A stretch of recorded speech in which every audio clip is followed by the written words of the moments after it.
প্রায় দীর্ঘ 4 ঘন্টা জার্নির পর আমরা রেল স্টেশনে এসে পৌঁছালাম। আমি আর আমার কয়েকটা বন্ধু বান্ধবী মিলে ঘুরতে গিয়েছিলাম। সেখানে প্রায় 1 সপ্তাহ থাকার পর আজ বাসায় আসলাম। সত্যি নিজের শহর ছাড়া অন্য কিছুই ভালো লাগে না, যত সৌন্দর্যমূলক জায়গা হোক না কেন। নিজের জন্মভূমির সাথে অন্য কোনো জায়গার তুলনা হয় না। বেড়ে ওঠার সাথে সাথে জন্মভূমিটা আমাদের মধ্যে এক মায়া, অদ্ভুত টান জন্মায়। ট্রেন থেকে নেমেই একটা দীর্ঘশ্বাস ছাড়লাম। অবশেষে দীর্ঘ 4 ঘন্টার জার্নির পর এসে পৌঁছালাম। আপনাদের পরিচয়টা দিয়ে নেই, আমি রাজিকুল ইসলাম রাজা। এবার অনার্স ফাইনাল ইয়ারে। বাবা একজন নামকরা বিজনেসম্যান, দেশের 10 জনের মধ্যে একজন। মা গৃহিণী। আমি বাবা মার একমাত্র সন্তান। আর কিছু জানতে হবে না, গল্পের সাথে থাকলেই সব জেনে যাবেন। ট্রেন থেকে নেমেই আমার চোখ গেল ফ্লাইওভারে থাকা একটা মেয়ের উপর। হলুদ একটা ড্রেস পরে আছে, দেখতে পুরো হলুদ পরীর মতো। কাজল কালো মায়া জড়ানো চোখ তার। মেয়েটির মুখটি পুরো মায়াবী। মেয়েটাকে দেখেই ঠাস করে প্রেমে পড়ে গেলাম। যে করে হোক এই মেয়েকে আমার চাই, চাই মানে চাই। মেয়েটিকে দেখলাম চলে যাচ্ছে, কয়েকটা ডাক দিলাম, শুনলো না। এত দূর থেকে শোনার পাবারও কথা না। যে করে হোক মেয়েটিকে আমার লাগবে, তাকে না পেলে আমার জীবন বৃথা। তাই কোনো কিছু না ভেবে দিলাম এক দৌড়। পেছন থেকে আমার বন্ধু বান্ধবীরা ডাকতে লাগলো, কিন্তু কে শোনে কার কথা। দিলাম এক দৌড়। মেয়েটি আমার থেকে অনেক দূরে, তাই ডাকতেছি, শুনতে পারছে না। দৌড়াতে দৌড়াতে ফ্লাইওভারে চড়ে বসলাম। আমি এই প্রান্তে আর মেয়েটি ওই প্রান্তে। আমি আরো জোরে দৌড়াতে লাগলাম। অনেক ভিড়, তাই কিছুই করতে পারছি না। অনেক মানুষের ভিড়, আমি তাও যথেষ্ট পরিমাণে দৌড়াতে লাগলাম। দৌড়ে এই প্রান্তে আসতেই দেখলাম মেয়েটি নেই। আশেপাশে সব দিক তাকালাম, মেয়েটি উধাও, কোথাও নেই। যা, এত খাটনি সব বৃথা। তবে তোমায় আমি খুঁজে বের করবই, মাই প্রথম ক্রাশ। এত তাড়াতাড়ি গেল কই? বাড়ি আবার আশেপাশে নয় তো? এসব ভাবতেছিলাম, তখন পেছন থেকে কে একজন বলল, কি রে, এভাবে দৌড়াচ্ছিলি কেন? মা গো মা, মরে গেলাম গো। এটা শোনা মাত্রই পেছনে তাকালাম। পেছনে তাকিয়ে দেখি ফাহাদ, সোহান আর তমা। এরা হলো আমার কলিজার টুকরো ফ্রেন্ড। এদের সাথে আমি ঘুরতে গেছিলাম আর আমরা একসাথে আসলাম। এদের দিকে তাকিয়ে আমার একটু মায়া হলো। খুব হাসি পাচ্ছে এদের দেখে, কারণ এরা এক একজন হাঁটুতে হাত দিয়ে হাঁপাচ্ছে। কুকুর যেমন অনেক দৌড়ে এক জায়গায় থেমে জিভ বের করে রেস্ট নেয়, ঠিক তেমনই অবস্থা হয়েছে ওদের। খুব হাসি পাচ্ছে আমার। এদের দিকে তাকিয়ে আমার মেয়েটির কথা মন থেকে চলে গেল। হাসি পাচ্ছে খুব আমার। আমি আর হাসি থামাতে না পেরে হেসে দিলাম। আমাকে এভাবে হাসতে দেখে ফাহাদ বলল, কি রে, এভাবে গোপাল ভাঁড়ের মতো হাসতেছিস কেন? কি বললি? আবার বলতো। বলছি তুই এত হাসতেছিস কেন? তোদের অবস্থা দেখে কুকুর যেমন এক জায়গায় দাঁড়িয়ে জিভ বের করে হাঁপায়, ঠিক তোদেরও একই অবস্থা। এই বললে আমি আরও একটু হেসে নিলাম। এবার ওদের দিকে তাকিয়ে দেখি রেগে আগুন। মনে হয় ভুল জায়গায় চলে আসছি। মনে হয় ফায়ার সার্ভিসকে ডাকতে হবে। কেউ আমারে বাঁচা। এমন সময় তমা রেগে বলল, আমাদের কুকুরের মতো লাগছে না? আরে আমি তো মজা করে বললাম, তোরা এত রেগে যাইতেছিস কেন? তোর মজার কুষ্টি কিলাই, বল এইভাবে কুকুরের মতো দৌড়াচ্ছিলি কেন? শত্রুটা নিয়েই নিলি? নিলাম। এবার বল, তুই এভাবে দৌড়চ্ছিলি কেন? তোর পিছে দৌড়তে দৌড়তে আমাদের জীবন পুরাই শেষ। আসলে কি, আমি এখানে একটা মেয়েকে দেখলাম। প্রথম দেখায় ক্রাশ খেয়ে গেছি। প্রথম দেখায় খুব ভালোবেসে ফেলেছি। ওই মেয়েটাকে ধরতে এভাবে দৌড়াচ্ছিলাম, কিন্তু আফসোস মেয়েটা হারিয়ে গেল। যে করে হোক ওই মেয়েটাকে আমার চাই। মেয়েটাকে আমি খুঁজে বের করবই। কথাগুলো বলে আমি ওদের দিকে তাকিয়ে অবাক। চাতক পাখির মতো আমার দিকে তাকিয়ে আছে, চোখগুলো রসগোল্লার মতো করে। আমি কি কিছু ভুল বলে ফেলেছি? তখন আমি বললাম, কি রে, তোরা এভাবে তাকিয়ে আছিস কেন? সূর্য কোন দিকে উঠেছে? তোর মুখে মেয়ের নাম আমার তো বিশ্বাসই হচ্ছে না। তোরা আবার শুরু করলি? সত্যি বলতেছি, তোর কথাই টাসকে খেয়ে গেলাম। তুই তো কোনোদিন, কথা তো দূরের কথা, মেয়েদের দিকে ঠিক মতো তাকা শুনি।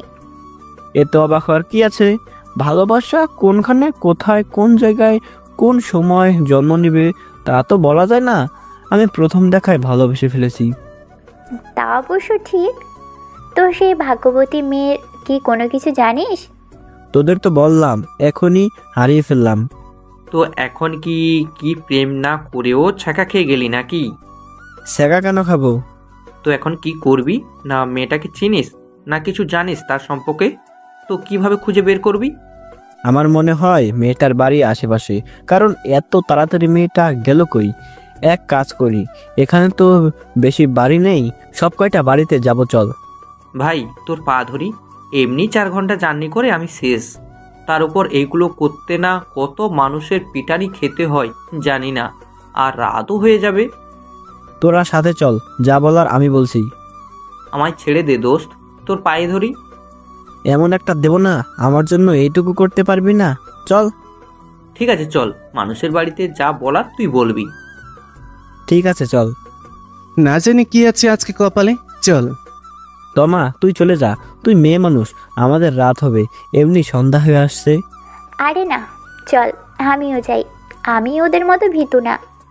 না তুই চলে যা, তোর জন্য হয়তো বাসায় অপেক্ষা করছে, আমরা ছেলে মানুষ, কিছুই বলবে না। না দোস্ত, আমিও যাই। আমিও দেখতে চাই মেয়েটাকে। মেয়েটাকে যে পাওয়া যাবে তার তো কোনো গ্যারান্টি নাই। আরে চল, পাবো। ঠিক আছে চল। তারপর আমরা একটা বাড়ির উদ্দেশ্যে গেলাম, বাড়িটা কাছেই ছিল। তারপর আমরা বাড়িটার সামনে এলাম, কলিং বেলে চাপ দেওয়ার সাহস হচ্ছে না আমার। আমাকে এভাবে দাঁড়িয়ে থাকতে দেখে ফাহাদ বলল, কি রে দাঁড়িয়ে আছিস কেন? কলিং বেলে চাপ দে। দিচ্ছি। তা কি বলবি? যে কোনো একটা নাম বলে চালিয়ে দেব। নাম বলে কি কি বলবি? যে তার মেয়েকে বাইরে নিয়ে আসবে, আর মেয়ে তো নাও থাকতে পারে। তোরা শুধু দেখে যা আমি কি করি। ঠিক আছে। তারপর আমি বুকে 0.5 গ্রাম সাহস নিয়ে কলিং বেলে চাপ দিলাম। 2-3 বার চাপ দিতেই একটা লোক দরজা খুলে দিল। লোকটাকে দেখেই ভয় পেয়ে গেলাম, কেমন জানি ভিলেনের মতো দেখতে। সবাই ভয় আছি। তখন লোকটি কর্কশ গলায় বলল, কি চাই এখানে? আঙ্কেল, আর্নিকা আছে বাসায়, আমি ওর বয়ফ্রেন্ড, ও আমাকে আসতে বলেছিল। তা তুমি থাকো কোথায়, আর তোমাদের সম্পর্ক কতদিনের? আঙ্কেল আমি সামনেই থাকি, আর আমাদের সম্পর্ক পুরো গুনে গুনে 5 বছর, আর এরা আমার বন্ধু। ও, অনেক পুরনো সম্পর্ক দেখছি। ঠিক আছে তোমরা থাকো, আমি আর্নিকাকে ডেকে আনছি, যেও না কিন্তু। আঙ্কেল, তবে আর্নিকা বলেছিল না আসতে। আপনি নাকি খাটাস মানুষ, গম্ভীর মুডে থাকেন সব সময়, ভিলেনের মতো আপনি। আপনি নাকি বাংলা ছবি ডিপ জলের মতো টাকলা চুল পাকনা, এসব বলেছে আর্নিকা। আপনি নাকি অনেক খারাপ, এসব বলেছে আর্নিকা। আজকে ওকে আসতে দেন, এসব বলেছে আপনার ব্যাপারে। ঠিক বলেছে। না আঙ্কেল, সব ভুল বলেছে। আপনার মতো মানুষ হয় না, এত সহজে আমাদের সম্পর্কটা মেনে নিলেন। আর্নিকা আসুক, আজকে আপনার নামে এসব বলা। ঠিক আছে তোমরা থাকো, আমি আর্নিকাকে নিয়ে আসছি, যাবা না কিন্তু।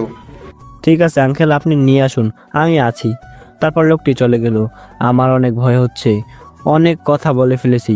লোকটাকে দেখে মনে হচ্ছে রহস্য আছে। সব কিছু এত তাড়াতাড়ি মেনে নিল ভাবতে পারছি না। ওদের দিকে তাকিয়ে দেখি ওরাও ভয় পেয়ে আছে। তমা আমাকে বলল, দোস্ত, বানিয়ে তো অনেক কিছু বললি, না জানি আজ কপালে কি আছে। আরে না, দেখলি না লোকটা কি ভালো। দেখে মনে হচ্ছে লোকটার ভিতরে রহস্য আছে। আর তুই খাটাস আরও কি না কি বললি, মনে হয় এখান থেকে বাসের নজর রাখে। তোরা ভয় পাইতেছিস কেন? আমি আছি না, আমারে দেখ, আমি ভয় পাইতেছি। সত্যি কথা বলতে আমিও ভয়ে আছি, কপালে না জানি শনি আছে। আর লোকটাও ভালো ব্যবহার করলো। ডাল মে কুছ কালা হে। 2 মিনিট হয়ে গেল, দরজা খুলছে না। আমাদের ভয়টা বেড়ে চলেছে, মনে হয় এটা জমের দরজা। খট করে দরজা খোলার আওয়াজে তাকালাম দরজার দিকে তাকাতেই আমি ঢোক গিললাম। দেখলাম লোকটা দাঁড়িয়ে আছে, আর তার হাতে একটা মোটা লাঠি।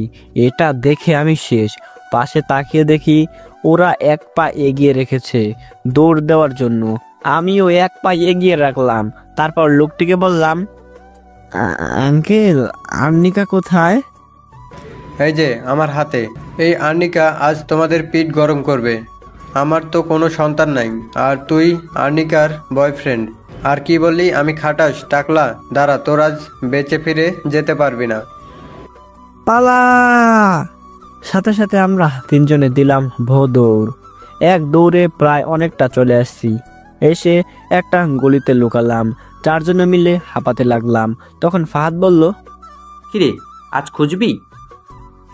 খুঁজবো। সত্যি তুই পাগল হয়ে গিয়েছিস? গেছি। তার ভালোবাসার পাগল। আমার প্রথম ভালোবাসাকে আমি হারিয়ে যেতে দেব না। এখানকার সকল বাড়ি খুঁজে দেখব, পাইলে পাবো, না হলে কালকে দেখা যাবে। কপালে শনি আছে আজ। শনি থাক আর মঙ্গলই থাক, চল এখন। তুই আমাদের না মারিয়ে আজ রাখবি না, ঠিক আছে চল। তারপর একটা বাড়ির সামনে এলাম। এবারও আমি কলিং বেল চাপ দিলাম। কলিং বেল চাপ দিতে একটা লোক বের হয়ে আসলো হাতে লাঠি নিয়ে। লোকটি দরজা খুললেই সাথে সাথে বলল, কোন শালারে তখন থেকে কলিং বেল চেপে বিরক্ত করছিস? সামনে আয় একবার। লোকটির কথা শুনে বুঝতে পারলাম একটু আগে কেউ কলিং বেল চাপ দিয়ে বিরক্ত করেছে। আমার পাশে তাকিয়ে দেখি কেউ নেই। যা শালা, এরা আমাকে রেখেই বেগেছে, এখানে থাকা যাবে না। আমিও কোনো কিছু না ভেবে দিলাম এক দৌড়। এক দৌড়ে অনেক দূরে চলে আসি। দৌড়াতে দৌড়াতে একটা গলির সামনে আসতেই কেউ একজন আমাকে টান মেরে ভিতরে নিয়ে গেল। দেখলাম ফাহাদ, সোহান আর তমা। ওদের দেখে আমি বললাম, কি রে, তোরা কখন চলে এসেছিস? যখন দেখলাম লাঠি নিয়ে এসেছে তখনই আমরা তিনজন দৌড় দিয়েছি। আমায় তো একটা ইশারা দিতে পারতিস। তুই কয়েকটা খেলে তো ভালো হতো, মাথা থেকে ভূতটা আপাতত নামতো। এই ভূত জীবনও নামবে না। আজ প্রত্যেকটা বাড়ি দেখবো, তারপর বাসায় যাব। ঠিক আছে চল, এবার আমি বলবো। তুই বললে বেঁচে ফিরতে পারবো না। চল না, এসব 20 বছরের অভিজ্ঞতা আছে আমার, বুঝলি? ঠিক আছে চল, দেখি তোর অভিজ্ঞতা। তারপর সবাই মিলে একটা বাড়িতে গেলাম। কলিং বেল চাপ দিতেই একটা ভদ্রলোক দরজা খুলে দিল। না জানি কপালে কি আছে। তখন লোকটি বলল, কি চাই? আর তোমরা কারা? তোমাদের তো চিনলাম না। আপনি আমাদের চিনবেন না আঙ্কেল, আমরা হলাম একটা সংস্থা বা কোম্পানির মতো এক জায়গা থেকে এসেছি। আমাদের কাজ হলো যে কোনো এক জায়গায় কোনো একটা কাজ, যেমন এখান দিয়ে কে আগে যাবে বা এই অন্ধ লোকটিকে কে সাহায্য করবে, এমন অনেক কাজ আছে। আমরা যে কোনো জায়গায় যে কাউকে কোনো কিছুভাবে অন্ধ বা বিপদে পড়েছে এমন অবস্থা করে আমাদের গ্রুপের কাউকে বসিয়ে রাখি। পরে তাকে যে সাহায্য করে তাকে আমরা পুরস্কার দেই। এইটা যে কোনো জায়গায় যে কেউ পেতে পারে। তো আমার বাড়িতে কি মনে করে? আসলে আঙ্কেল, আমরা আজকেও এমন একটা ব্যবস্থা করেছিলাম, সেখানে একটি মেয়ে বিজয়ী হয়েছে। এখন মেয়েটিকে গিয়ে পুরস্কার দিব। এখন কথা হলো মেয়েটি হারিয়ে যায়, আমরা মেয়েটির মুখ দেখছি, আমাদের মনে হয় মেয়েটি এখানকার আশেপাশের, তাই সব্বার বাড়িতে গিয়ে চেক করছি মেয়েটি কোন বাড়ি। আমরা আবার পুরস্কার না দিতে পারলে আমাদের চাকরি থেকে বের করে দেবে আঙ্কেল। তা আমি এখন কিভাবে সাহায্য করতে পারি তোমাদের? আঙ্কেল, আপনি শুধু আপনার মেয়ে থাকলে ডেকে নিয়ে আসেন। আপনার মেয়েও তো হতে পারে। এভাবে সবার বাড়িতে গিয়ে দেখছি আমরা। বুঝতে পারছি, ঠিক আছে তোমরা থাকো, আমি আমার মেয়েকে নিয়ে আসছি। ঠিক আছে আঙ্কেল। তারপর লোকটি চলে গেল। আমরা সবাই ফাহাদের দিকে অবাক হয়ে তাকিয়ে আছি। তখন ফাহাদ বলল, কিরে, তোরা এভাবে তাকিয়ে আছিস কেন? তুই এতদিন কোথায় ছিলি? আমরা তো তোরেই খুঁজি। এটা আমার ট্যালেন্ট, বুঝলি? যা, তোরা দেখতে পারিস না। তোর অভিজ্ঞতার প্রশংসা করতে হয়। তোদের প্রশংসা লাগবে না আমার, তোরা বাদ দে। সবাই আমার অভিজ্ঞতা সম্পর্কে জানে। এই তো অভিজ্ঞতা, সব কথা মিথ্যা বললি। এই জন্যই মানুষের উপকার করতে নেই। ঠিক আছে চুপ কর, শুনলে আবার দৌড়ানি খেতে হবে। তারপর আমরা সবাই চুপ করে রইলাম। তারপর লোকটি একটি মেয়েকে নিয়ে এলো। লোকটির মেয়ে হবে মনে হয়। এই মেয়ে সেই মেয়ে না। আমি ফাহাদকে ইশারা দিয়ে দিলাম। ফাহাদ বলল, এই মেয়েটি না। তারপর আমরা সেখান থেকে চলে এলাম। লোকটিও কিছু বলল না। তারপর একে একে সব বাড়ি এভাবে দেখলাম, কিন্তু না, মেয়েটিকে পাওয়া গেল না। মনটা আমার অনেক খারাপ হয়ে গেল।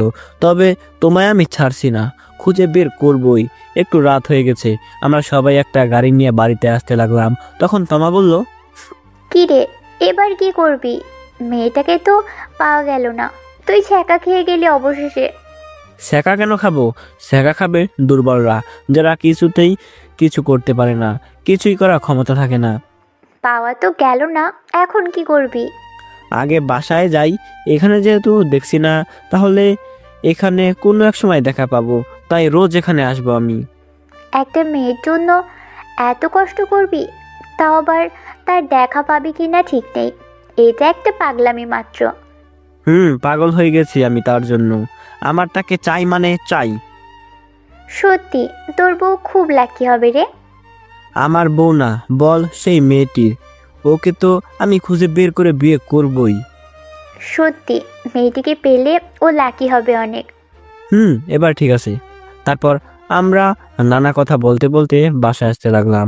একে একে সবাই চলে গেল তাদের বাসায়। আসার সময় তাদের বাসা পড়ায় সবাই চলে গেল। আমিও কিছুক্ষণের মধ্যে বাসায় চলে এলাম। কলিং বেল চাপ দিতেই আম্মু এসে দরজা খুলে দিল। আমায় দেখে রেগে বলল, কিরে, এত তাড়াতাড়ি এলি কেন?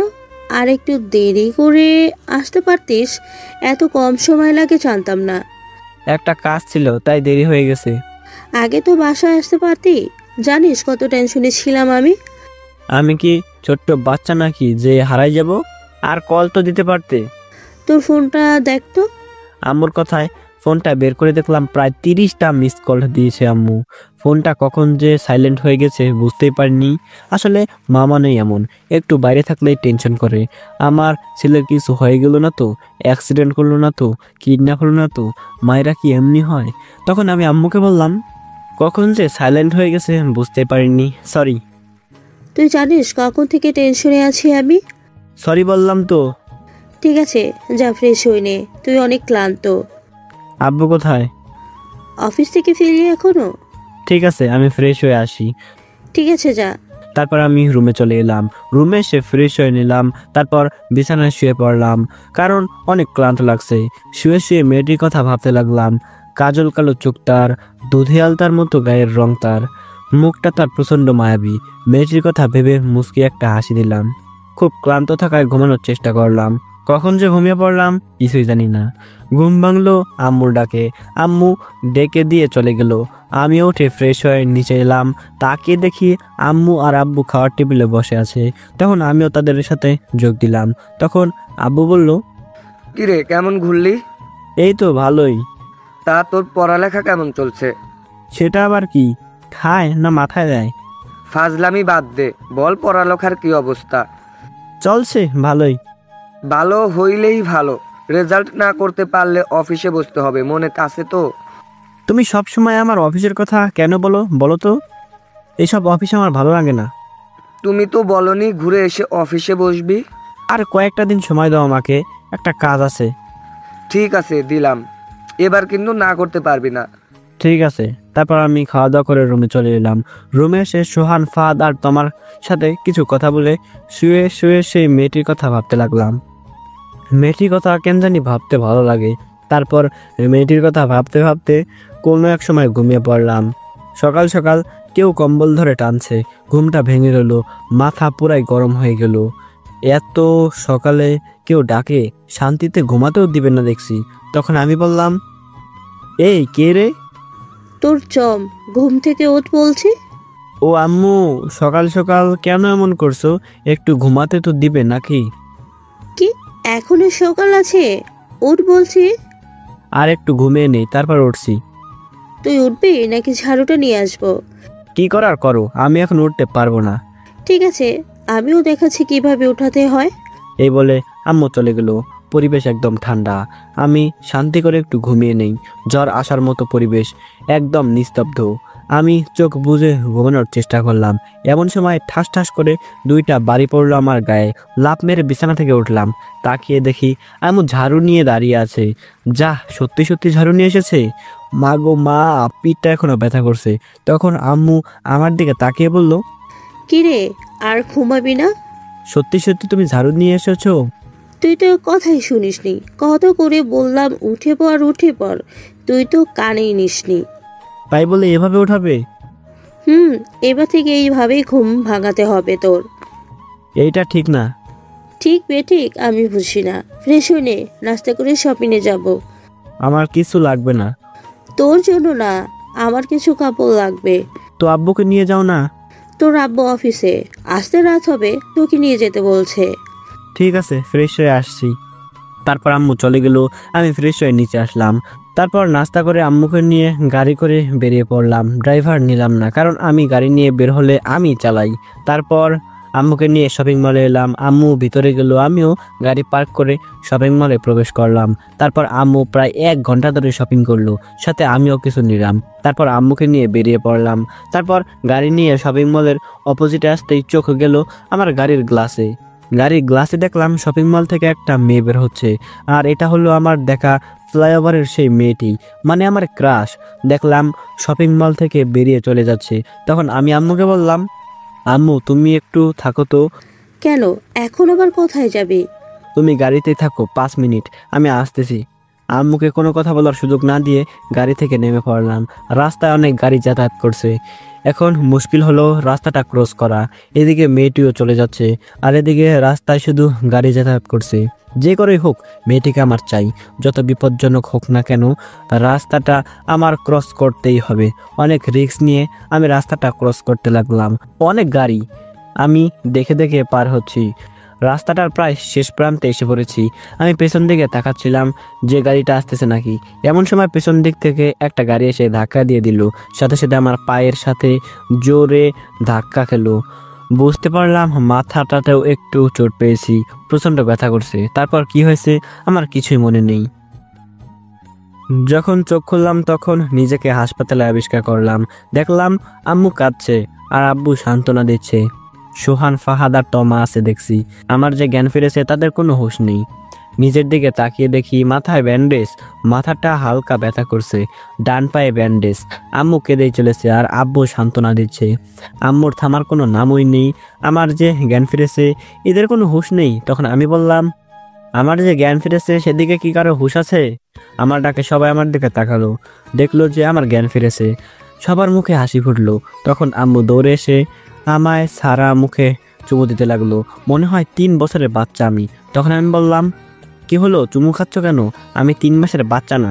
চুপ কর হারামজাদা, তোর জন্য কাল থেকে আমি শেষ হয়ে যাচ্ছি। কাল থেকে মানে? কাল থেকে তোর জ্ঞান নেই। তুই জানিস আমার কলিজাটা ছেড়ে যাচ্ছিল। এখন তো ঠিক হয়ে গেছি। তুই জানিস তোর জন্য কি অবস্থা হয়েছিল আমার? তোকে তো খুন করতে ইচ্ছে করতেছে। কেন, আমি কি করেছি? চুপ কর হারামজাদা, বল তুই আমায় গাড়ির মধ্যে রেখে এভাবে রাস্তা পার হচ্ছিলি কেন? একটা কাজ ছিল তাই। তুই জানিস না রাস্তাটা কত করে গাড়ি চলাচল করে, আর জীবনটা চেয়েও কাজটা গুরুত্বপূর্ণ হয়ে গেল। ছাঁচিয়ে মারবো এক চর। বল তোর কি এমন কাজ ছিল যে জীবনের ঝুঁকি নিয়ে এভাবে রাস্তা পার হচ্ছিলি? সেটা বলা যাবে না। বলছি বল আমাকে, কি এমন তোর গুরুত্বপূর্ণ কাজ ছিল? তোর জীবনের থেকেও বেশি গুরুত্বপূর্ণ ছিল? আগে কাজটা শেষ হোক তারপর বলবো। আবার তো সেই কাজ? তোর জন্য একদিন মরে যেতে হবে আমায়। প্লিজ আম্মু, এমনভাবে বলো না, আমার কষ্ট হচ্ছে। আমার কষ্ট হচ্ছে না? তুই কি এমন কাজ করতে গিয়েছিলি নিজের জীবনের কথা চিন্তা না করে, আমাদের কথা চিন্তা করে কি এমন কাজ করতে গিয়েছিলি বল আমাকে। ঠিক আছে, বলবো পরে। এখন কিছু খেতে দাও তো, খিদে পেয়েছে। ঠিক আছে, দাঁড়া দিচ্ছি। তারপর আম্মু কিছু খাবার নিয়ে এলো। তারপর আমায় নিজ হাতে খাইয়ে দিতে লাগলো। কি এক শান্তি মায়ের হাতে খাবার, যে এত শান্তি সেটা বলে বোঝাতে পারবো না। তারপর মা আমাকে খাবার যত্ন সহকারে খাইয়ে দিয়ে ওষুধ খাইয়ে দিল। তারপর বাইরে চলে গেল। এসব কাণ্ড কাহিনী এতক্ষণ ধরে ফাহাদ, সোহান আর তমা দেখছিল আর মুসকি মুসকি হাসছিল।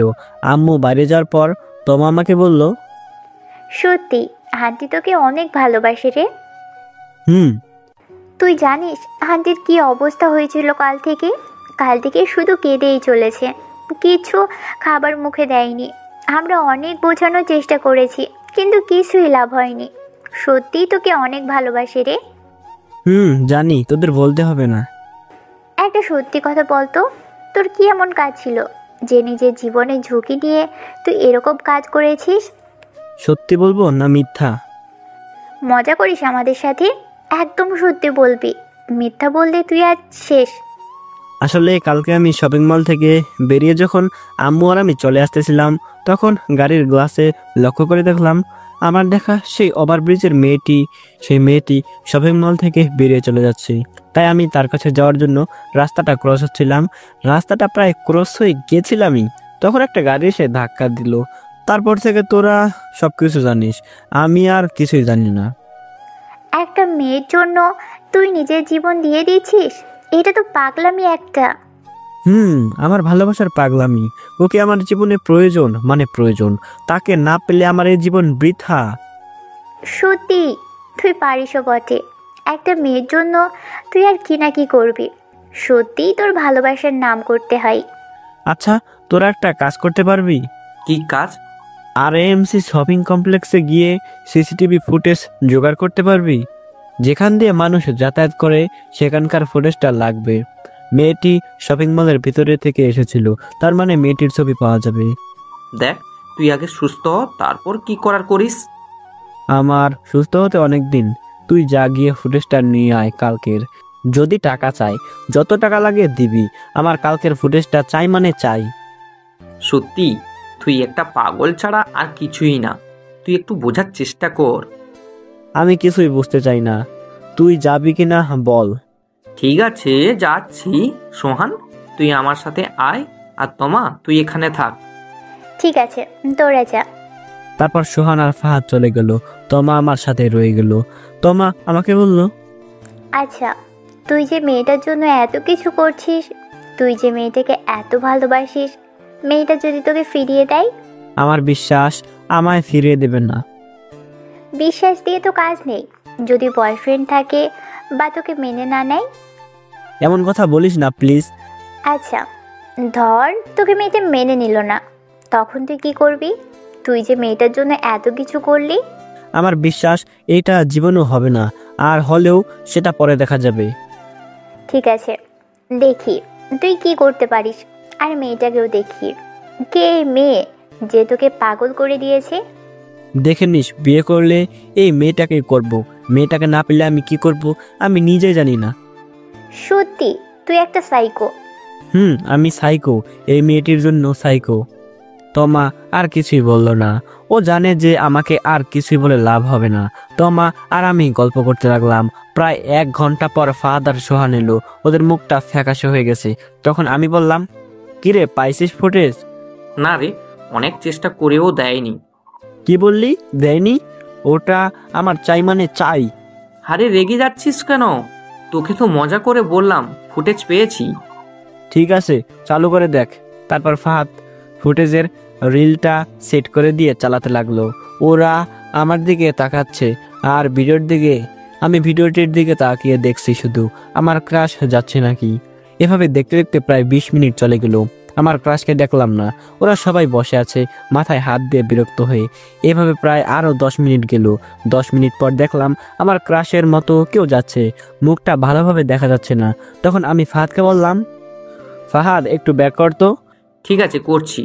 তারপর ফাহাদ আস্তে আস্তে চালিয়ে ব্যাক করতে লাগলো। এমন সময় দেখলাম ক্রাশকে দেখা যাচ্ছে ওর মতোই, মুখটা ভালোভাবে বোঝা যাচ্ছে না। তারপর আমি ফাহাদকে ওই ছবিটার উপর জুম করতে বললাম। তারপর ফাহাদ ছবিটা ভালোভাবে জুম করলো। এটা তো আমার ক্রাশ। তারপর আমি আমার বুকে হাত দিয়ে একটা নিঃশ্বাস ছেড়ে বললাম, এটাই আমার দেখা সেই মেয়েটি। তোমার ফটো পেয়ে গেলাম জান, এখন শুধু খুঁজে বের করা বাকি। যাক, অবশেষে ভাবিকে দেখলাম, যার জন্য তুই এত পাগল হয়ে গিয়েছিলিস। এইটা তোমার বোন? সবসময় মজা করিস না তো। আরে আমি সত্যি বলছি, এটা আমার বোন, ইশরাত জাহান ইভা। তোর যে বোন আছে এটা তো কোনোদিন বলিসনি। ইভা নানুর বাসায় ছিল ছোটবেলা থেকে, ওখানেই পড়ালেখা করেছে এতদিন। আমরা যেদিন বাড়ি আসলাম, ইভাও সেদিন নানির বাড়ি থেকে বাড়ি আসছিল, হয়তো তাই দেখেছিস। আর ইভা এখন থেকে বাসায় থাকবে। কি বলতেছিস? এগুলো সব মাথার উপর দিয়ে যাচ্ছে। বিশ্বাস হচ্ছে না তো? দাঁড়া। এই বলে তমা ফোন থেকে কিছু ছবি বের করলো। তোমা যা বলছে দেখি সব সত্যি। আমি ফাহাদ আর সোহান একে অপরের দিকে তাকাচ্ছি। তখন তমা বলল, কি রে, বিশ্বাস হলো? যাক, আমার আর কষ্ট করে বউকে খুঁজতে হলো না। শালিকা আমার। মজা করিস না, ও জীবনেও রাজি হবে না। কেন? দেখ, আমি আমার বোনের সাপোর্ট নিব না। তোর মতো ছেলে হাজারে একটা পাওয়া ভাগ্যের ব্যাপার। তোকে যে পাবে সে অনেক লাকি হবে। আমার বোন ইভা সেই ছোটোবেলা থেকেই নানু বাড়িতে বড় হয়েছে। তার চাল চলন, আচার আচরণ আমার মতো না। ও একটু একা থাকতে পছন্দ করে। ছোট থেকে ও প্রেম ভালোবাসা থেকে দূরে। ও এইসব দেখতেই পারে না। প্রেম করা তো দূরের কথা, ও এইসবের নাম শুনতেই পারে না। আমি আমার বোনের সাপোর্ট নিয়ে এসব বলছি না। তোমার কথা শুনে আমার মুখটা ফ্যাকাশে হয়ে গেল। ফাহাদ আর সোহানও কিছু বলল না। মহা টেনশনে পড়ে গেলাম আমি। এখন কিভাবে কি করি? তখন তমা বলল, কি রে, মুখটা এমন বাংলার পাঁচের মতো করেছিস কেন? তুই যে কথা শুনাইলি। আরে গাধা, তাই বলে কি প্রেম থেমে থাকবে? তুই যে ওকে ভালোবাসিস এটা ওর কপাল। তুই ওকে পারবি পটাতে, আর এসব ভালোবাসার প্রতি ঘৃণা থেকে সরাতে, আর ওর চোখ খুলে দিতে। সব ব্যবস্থা আমি করে দিব। এই তো, এই জন্যই তোকে এত ভালো লাগে। থাক, এখন আর তেল দিতে হবে না, আমাদের ট্রিট দিতে হবে। আগে তোর বোন রাজি হোক, তারপর কত ট্রিট নেওয়ার নিস। ঠিক আছে, তুই সুস্থ হয়ে ওঠ, আমি দেখছি কি করা যায়। তোর মতো বান্ধবী প্রত্যেকটা ছেলের থাকা উচিত। তারপর তারা একটু থেকে সবাই চলে গেল। তারপর বিকেলে আমায় হাসপাতাল থেকে রিলিজ নিয়ে বাসায় নিয়ে আসা হলো। ফাহাদ, সোহান আর তমাও সাথে ছিল। বেশ ভালোই চোট পেয়েছি। সুস্থ হতে প্রায় 1 সপ্তাহ বেশি লাগবে। এইদিকে আমার কোনো টেনশন নেই। আমার টেনশন শুধু আমার মায়াবিনীকে নিয়ে। তমা আর ওরা সবাই বসে আছে আমার পাশে। আমি শুয়ে আছি হেলান দিয়ে। আমি শুয়ে ভাবছি কিভাবে তোমার বোনকে রাজি করাবো, আর দেখাই বা কোথায় পাবো, কেমনে কি। তখন আমি তোমাকে বললাম, আচ্ছা তমা, একটা কথা বল। কি বল? তোর বোন কি বাসা থেকে বের হয় না? হয়, না বললেই চলে, খুব কম। সব সময় বাসায় আর ছাদেই কাটিয়ে দেয়। আচ্ছা তমা, আমি তোর বোনের সাথে দেখা করব কিভাবে? আরে তুই চিন্তা করিস না, আমি সব সিস্টেম করে দিব। পারবো তো তোর বোনকে রাজি করাতে? হবে তো রাজি? আরে তুই চিন্তা করছিস কেন? দেখবি রাজি হবে। তুই পারবি রাজি করাতে। তোর উপর আমার বিশ্বাস আছে। আর যদি রাজি না হয় তখন দেখা যাবে। ঠিক আছে, তুই যা বলিস। তারপর আমরা আরো কিছু গল্প করে তারা চলে গেল। আমিও ঘুমিয়ে পড়লাম। তোমার বোনের কথা ভাবতে ভাবতে মাথায় শুধু একটা কথাই ঘুরতেছে, কিভাবে রাজি করাবো? হবে তো রাজি, না রাজি হবে না। না রাজি হলে কি করব আমি? নামটা যেন কি বললো তোমা? ইশরাত জাহান ইভা। নামটা যেমন সুন্দর, ঠিক তেমনি দেখতেও পরীর মতো। প্রথম দেখায় ক্রাশ খেয়ে গেছি। কাজল কালো চোখ তার, মুখে হালকা মেকআপ, ঠোঁটে হালকা লিপস্টিক, গোলাপের পাপড়ির মতো তার ঠোঁট, সত্যি অসাধারণ পরীর মতো। এসব ভাবতে ভাবতে ঘুমিয়ে পড়লাম। সন্ধ্যায় আম্মু এসে খাবার খাইয়ে দিয়ে চলে গেল। আমি আবার ক্রাশের কথা ভাবতে ভাবতে ঘুমিয়ে পড়লাম। এভাবেই চলে গেল 1 সপ্তাহ। এখন আমি প্রায় সুস্থ। এখন আমার মাথায় একটাই টার্গেট, তোমার বোন। তাকে আমার এই জীবনে লাগবেই। তোমা এবং সবাইকে আমার বাড়িতে ডাকলাম। তারা সবাই এলো বাসায়। আমি অসুস্থ থাকাকালীন ওরা প্রতিদিন এসেছিল দেখা করতে। আজ আমি অনেক সুস্থ, তাই ওদের ডাকলাম কিছু একটা বুদ্ধি নিতে, আর কিভাবে কি করা যায় সেটা ভাবতে। যে কোনো পথে, যে কোনো উপায়ে আমার ওকে লাগবেই, তাই এদের ডাকা। বর্তমানে সবাই ছাদে দাঁড়িয়ে আছি। তখন তমা আমাকে উদ্দেশ্য করে বলল, কি রে, কেন রাখলি বল? তোরা তো জানিস কেন রাখলাম। তোর বোন কিভাবে পটাবো সেটা বল। দাঁড়া, একটু ভাবতে দে। ঠিক আছে, যত খুশি ভাব, কিছু একটা উপায় বের কর। পেয়েছি আইডিয়া। কি আইডিয়া বল শুনি। একটা কাজ কর, আমাদের বাসার উপরতলায় ভাড়া দেওয়ার জন্য রুম ফাঁকা আছে, তুই সেখানে গিয়ে উঠতে পারিস। তোদের ওইখানে উঠে আমার কি লাভ? আরে আপাতত তুই সেখানে থাক। ওখানে থাকলে তো আমার বোনের সাথে দেখা হবে, আস্তে আস্তে ওকে কনভিন্স করবি পটাতে। আরে না, তোর বুদ্ধি আছে বলতে হবে। আগে বলবি তো, এই না হলে আমার বান্ধবী। আমি বাসায় বলে দেখি। তা বাসায় কি বলবি? আরে যে কোনো একটা বলে কোথাও ছুটি কাটানোর জন্য ঘুরে আসার কথা বলবো। 1 সপ্তাহ হলোই ঘুরে আসলাম। আরে তুই টেনশন নিস না, আমি আছি না, তুই সব ঠিকঠাক কর। ঠিক আছে, আমি বাসায় বলছি।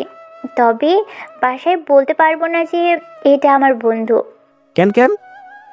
তুই আমাদের বাসায় গিয়ে যখন বোনকে কনভিন্স করবি, তখন যদি বলি যে তুই আমার বন্ধু, আর তুই যদি ওর সাথে কিছু উল্টাপাল্টা করিস, তাহলে আমায় আস্ত রাখবে না। আর তুই আমার বন্ধু এটা জানলে বিষয়টা কেমন হয়ে যাবে না? তাও ঠিক। আচ্ছা ঠিক আছে, তুই বাসায় গিয়ে সব ঠিক কর, আমি 2 দিনের মধ্যে আসতেছি। ঠিক আছে, আমি বাসায় বলতেছি। যে একজন রুম ভাড়া নিতে চাই, আর 2-3 দিনের মধ্যে আসবে। ঠিক আছে। তারপর ফাহাদ, সোহান আর তমা কিছুক্ষণ আড্ডা দিয়ে চলে গেল। আমিও ভাবতে লাগলাম কেমনে কি করব, কিছুই মাথায় ঢুকতেছে না। সন্ধ্যায় ডিনার করার জন্য খাবার টেবিলে বসে আছি, তখন আমি বললাম, তোমাদের সাথে একটা কথা আছে। কি কথা? আমার একটা কাজ আছে, আর একটা বন্ধু তাদের বাসায় যাইতে বলেছে অনেকদিন ধরে, আমিও যাব বলেছি। তোর যা আমাদের বলার কি আছে? আসলে সেখানে গেলে আমার 1 থেকে 2 মাস লাগবে, ওর বাসায় থাকতে হবে, আর একটা কাজ আছে। কি এতদিন তুই এইখানে থেকে কি করবি? এই সম্ভব না। প্লিজ আব্বু, শুধু এবার। ঠিক আছে, কিন্তু সেখান থেকে এসেই অফিসে বসতে হবে বলে দিলাম। ঠিক আছে, সেখান থেকে এসেই অফিসে বসবো। ঠিক আছে, কোন দিন যাবি? কাল তো যাব না, পরশু দিন যাব। ঠিক আছে। তারপর খাওয়া দাওয়া করে রুমে চলে এলাম। শুয়ে শুয়ে ভাবতে লাগলাম কীভাবে কি করব, কেমন করে শুরু করব। আর তমা যে কথা শুনিয়েছে তাতে আরও অনেক টেনশন হচ্ছে। এইসব চিন্তা নিয়ে ঘুমিয়ে পড়লাম। পরের দিন ভালোভাবে আড্ডা দিয়ে নিলাম, আর সব কিছু প্ল্যান করলাম কেমনে কি করব, আর আমার পরিচয় কি, আর আমি সেখানে কেন যাচ্ছি, সব কিছু তোমার কাছ থেকে ঠিকঠাক করে নিলাম। দিনটা এভাবেই কেটে গেল। পরের দিন সকালে কিছু কাপড় গুছিয়ে রেডি হলাম। তারপর আব্বু আম্মুর থেকে বিদায় নিয়ে বাসা থেকে বের হলাম। তারপর একটা গাড়ি নিয়ে তোমাদের বাসার উদ্দেশ্যে রওনা হলাম। তোমাকে আগেই ফোন করে বলেছি যে আমি আসছি। কেমন যেন ভয় হচ্ছে, কেমনে কি করব এসব নিয়ে একটু ভয় করছে। তোমাদের বাসা আমাদের বাসা থেকে একটু দূর মাত্র, আর বাসায় বলেছি অনেক দূরে। আর তোমাদের বাসার কেউ আমাকে চিনে না, কারণ আমি কখনো তোমাদের বাসায় যাই নাই। তোমা অনেকবার বলেছে যেতে, কিন্তু আমি যাইনি। না গিয়ে ভালোই হয়েছে, গেলে হয়তো আজ যেতে পারতাম না এই কাজ নিয়ে। কিছুক্ষণ পর তোমাদের বাসায় চলে এলাম। তারপর ভয়ে ভয়ে কলিং বেল চাপ দিলাম। প্রথমবার কেউ খুললো না, আবার চাপ দিলাম, সাথে সাথে দরজা খুলে গেল। সামনে তাকিয়ে দেখি মাই ক্রাশ দাঁড়িয়ে আছে। আবারও ক্রাশ খেয়ে গেলাম দেখে। হায়, এই মেয়ে কি ক্রাশ খাইয়ে খাইয়ে মেরে ফেলবে নাকি? আমি তার দিকে এক ধ্যানে তাকিয়ে আছি, আর ইভাও আমার দিকে তাকিয়ে আছে এক ধ্যানে। তারপর ইভা একটা মুচকি হাসি দিল। দুজন দুজনের দিকে তাকিয়ে আছি, কোনো হুঁশ নেই। আমাদের হুঁশ ভাঙলো তোমার ডাকে। তোমার ভেতর থেকে বলল, কে এসেছে রে ইভা? চিনি না আপু, দাঁড়াও দেখছি। তোমার কিছু বললো না। তোমার মনে হয় ইচ্ছে করে বলছে, সে জানে আমি আসবো। কি মেয়ে রে বাবা, চিনেই না। তখন ইভা বলল, কে আপনি? আপনাকে তো চিনলাম না। তোমা কি আমার ব্যাপারে কিছু বলেনি? ও আচ্ছা, আপনি উপরে ভাড়া উঠেছেন? হুম। ঠিক আছে, ভিতরে আসুন।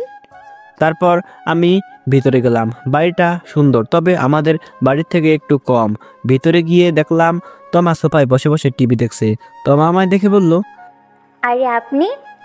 মাথা আমার হ্যাং মারতেছে। কি হলো কিছুই বুঝলাম না। আমাকে আপনি করে বলছে, আমায় চিনেই না মনে হয়।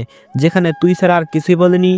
আমি তোমার দিকে অবাক হয়ে তাকিয়ে রইলাম। তখন তোমা বলল, কেমন আছেন আপনি? ভালো আছি, আপনি কেমন আছেন? আমিও ভালো আছি। আপনার রুমটা উপরে। ইভা, রুমটা দেখি দিয়ে আয় তো। ঠিক আছে, যাচ্ছি।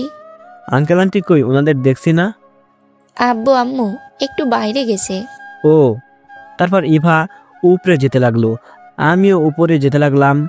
তারপর একটা রুমের সামনে এসে ইভা বলল, এইটা হচ্ছে আপনার রুম, আর সাথে অ্যাটাচ বাথরুম আছে। আর কিছু লাগলে বলিয়েন। ঠিক আছে। আর একটা কথা শুনুন, কি? আমি আপনার ছোট, সো তুমি করে বলবেন। ঠিক আছে। কিছু লাগলে বলবেন, সংকোচ বোধ করবেন না। এখন আমি আসি, কিছু লাগলে আমাকে বা আপুকে বলবেন। ঠিক আছে। তারপর ইভা চলে গেল। আমিও রুমটা দেখলাম, বেশ ভালোই গোছানো। একটু ক্লান্ত থাকায় ফ্রেশ হলাম আগেই। ক্লান্ত থাকায় বিছানাটায় গায়ে এলিয়ে দিলাম। কখন যে ঘুমিয়ে গেছি মনে নাই। বিকেলে ঘুম ভাঙলো দরজায় ঠকঠক আওয়াজে। দরজা খুলে দেখলাম তোমা। কিরে, কি হয়েছে? তুই এখানে কি করছিস? তোর কাজ হলো ইভার পিছনে বেহায়ের মতো লেগে থাকা। শেষে বেহা বানাই দিলি আমায়? আরে, এভাবে বলিনি। তুই সবসময় ইভার পিছনে লেগে থাকবি। ঠিক আছে, থাকবো। এখন কোথায় আছে?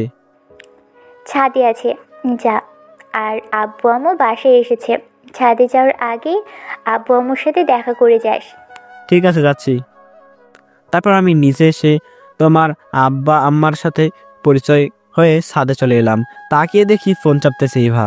আমার দিকে একবার তাকিয়ে ফোনে মনোযোগ দিল ইভা। আমি ছাদের এক কোণে গিয়ে দাঁড়িয়ে থাকলাম। প্রায় 5 মিনিট দাঁড়িয়ে থাকলাম, কোনো আওয়াজ পেলাম না। কি মেয়ে রে বাবা, একটু বসতে তো বলবে, একটু কথা তো বলবে।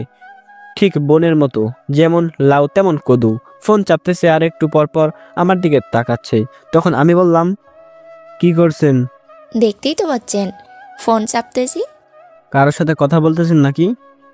হুম, এখন আমার বিএফের সাথে। কথা শোনা মাত্রই আমার চারপাশ অন্ধকার হয়ে এলো। এ কি শুনলাম আমি? বিএফ এর সাথে কথা বলতেছে? এবার বিএফ আছে? তোমা তো বলেছিল কোনো বিএফ নেই আর এসব পছন্দ করে না। তাহলে কি তোমা আমাকে... না না, হয়তো ইভা মজা করে বলছে। তখন আমি ইভাকে বললাম, সত্যি আপনার বিএফ আছে নাকি মজা করছেন? আপনি কি আমার কিছু লাগেন যে মজা করব? আমার বিএফ আছে, অনেক দিনের সম্পর্ক আমাদের। আর বাসায় আমাদের বিয়ের কথা চলতেছে, আমাদের বিয়ে ঠিক হয়ে গেছে। এই তো কয়েকদিন পরেই আমাদের বিয়ে। অনেক ভালোবাসি তাকে, আর সেও আমাকে অনেক অনেক ভালোবাসে। কথাটা শোনা মাত্র আমার পায়ের নিচ থেকে মাটি সরে গেল। এটা কি শুনলাম আমি? আমি যাকে পাগলের মতো ভালোবেসেছি সে আজ অন্য কারো। কয়েকদিন পর বিয়ে ভাবতে আমার বুকটা কেমন যেন করছে। আমার কানকে বিশ্বাস করতে পারছি না আমি। তোমা আমাকে এটা আগে কেন বলেনি? আমাকে বললে হয়তো আজ এত কষ্ট হতো না। আমি নিজেকে আগে মানিয়ে নিতাম, এত দূর পর্যন্ত এগোতাম না আমি। তোমা আমার সাথে এমনটা কেন করলো? এভাবে আমাকে ঠকানোর কি প্রয়োজন ছিল? সত্যি কান্না আসতেছে আমার। যাকে আমি জীবনের থেকেও ভালোবেসেছিলাম সে আজ অন্য কারো। তবে কেন তোমা আমাকে বলেছিল সেই সব কথা? কি দোষ করেছিলাম আমি? তোমা কেন আমাকে বলেনি ওর বোনের বিয়ে ঠিক হয়ে আছে? কেন আমাকে এত দূর নিয়ে এসেছে? কি দোষ করেছিলাম আমি? আমি তো তার বোনকে শুধু ভালোবেসেছিলাম। এটাই কি দোষ, তার বোনকে ভালোবাসা? তোমা এটা কেন করলো? মাথায় কিছুই আসতেছে না। আমাকে এমনভাবে কাঁদানোর মানে কি? আমার ইমোশন নিয়ে খেলছে তোমা। কেন আমার ইমোশন নিয়ে খেললো তোমা? তোমা তো জানতো আমি পাগলের মতো ভালোবেসেছি ওর বোনকে। তোমা তো জানে ওর বোনের জন্য আমি কি না করেছি। কেন করলো এটা তোমা? কিছুই ভাবতে পারছি না। তোমা কেনই বা ওদের বাড়িতে এনে এভাবে আমার ইমোশন নিয়ে খেললো? আমায় তো বলে দিতে পারতো সব কিছু। নাকি আমি কষ্ট পাবো বলে বলেনি? না, আমার কষ্টের কথা ভাবলে হয়তো সেই দিনেই বলে দিত সব কিছু। তাহলে একটু কষ্ট করে নিজেকে মানিয়ে নিতাম। কিন্তু এখন কষ্টের আকারটা এত বড় যে বহন করা সেটা কষ্টের। আমি এখন নিজেকে কিভাবে বোঝাবো? এখন কি করব আমি? এটা না, এখানে আর এক মুহূর্ত থাকা যাবে না। এখানে থাকলে হয়তো নিজেকে ধরে রাখতে পারবো না। কেন এটা করলো তোমা? কিছুই বুঝতে পারছি না। আমি কতটা ভালোবাসি ওর বোনকে সেটা তো জানতো। জানি না আর কোনো দিন বলতে পারবো কি না ইভাকে। অনেক অনেক ভালোবাসতাম। আজ সেই ভালোবাসার কোনো মূল্য নাই। কাল সে অন্য কারো। এখানে কিছুই করার নেই আমার। আমার কান্না আসছে খুব। এখানে থাকলে হয়তো ইভার সামনাসামনি হতে হবে আরও। তখন নিজেকে সামলাতে পারবো না আমি। জানি কখনো ইভাকে বলতে পারবো না আমি। কয়েকদিনের ভালোবাসা হলেও অনেক বেশি ভালোবাসতাম আমি। না, আর এখানে থাকা যাবে না। চোখে পানি চলে এসেছে প্রায়। কোনো রকম চোখে পানি লুকিয়ে ছাদ থেকে নেমে সোজা রুমে চলে এলাম। তারপর ব্যাগটা নিয়ে রুম থেকে বেরিয়ে চলে এলাম। নিচে এসে দেখি তোমা নেই। আঙ্কেল আর আন্টি বসে আছে সোফায়। আমায় ব্যাগ নিয়ে দেখে আঙ্কেল বলল, কি হলো বাবা, যাচ্ছ কোথায়? বাসায় চলে যাবো আঙ্কেল। কেন, কি হয়েছে? কোনো সমস্যা হলে বলো আমাদের। না আঙ্কেল, কোনো সমস্যা নাই, বাসায় যেতে হবে আঙ্কেল। কেন, কিছু হয়েছে নাকি বাসায়? তা ঠিক জানি না, কেন জানি ফোন করে বললো তাড়াতাড়ি বাসা যেতে। তাহলে ঠিক আছে, যাও। তা আসবে কোন দিন? আর আসবো না আঙ্কেল, কেন? বাসায় থাকতে হবে, আর আসতে পারবো না। সকালেই তো সব ঠিক ছিল। কিছু কি বলেছো কেউ, বা কিছু হয়েছে কি? না আঙ্কেল, কেউ কিছু বলেনি, আমাকে বাসায় যেতে হবে। ঠিক আছে, যেতে চাইলে যাও। এত করে যখন বলছো, তোমায় বাধা দিব না। তবে তোমাকে তো আসতেই হবে কয়েকদিন পর। কেন আসতে হবে আঙ্কেল? আপনার কথা কিছুই বুঝলাম না। না, এমনি বললাম। ঠিক আছে, যাও। ভালো থাকেন আঙ্কেল, আর তোমাকে বলে দিয়েন আমি চলে গেছি। ঠিক আছে, সাবধানে যেও। ঠিক আছে আঙ্কেল, তাহলে আসি। ঠিক আছে।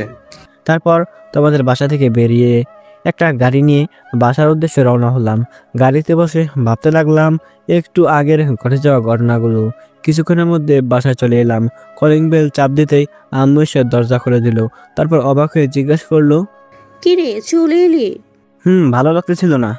তুই না বললি 1 থেকে 2 মাস থাকবি, তোর জানি কি কাজ আছে, তাহলে চলে এলি কেন?